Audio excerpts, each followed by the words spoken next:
24 na oras ay sumahimpapawid ang DZMM Radio Patrol sa East 30. Isang komersyal na himpilan ng radyo na pinangangasiwaan ng Philippine Collective Media Corporation at pinahihintulutang sumahimpapawid ng National Telecommunications Commission sa 630 kHz AM band with permit number BSD-0235-2023 na may bisa hanggang Agosto ng kasalukuyang taon.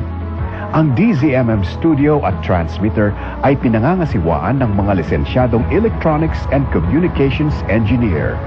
Engineer John Aquiles Dena, ECE license number 41724. Engineer James Rodney Santiago, PECE license number 0000684.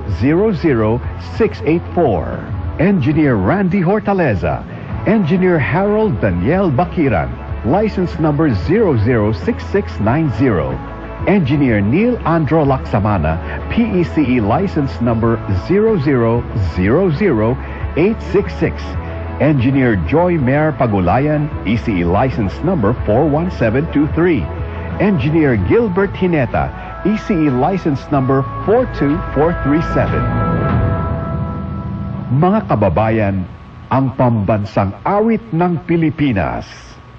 Bayang magiliw, perlas ng silanganan, alab ng puso, sa dibdib mo'y buhay.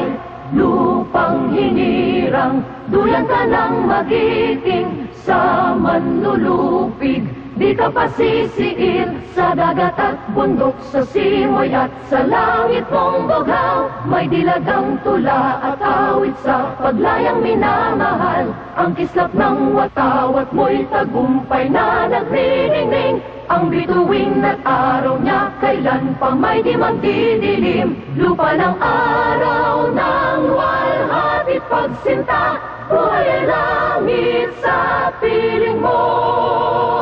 Aming ligaya na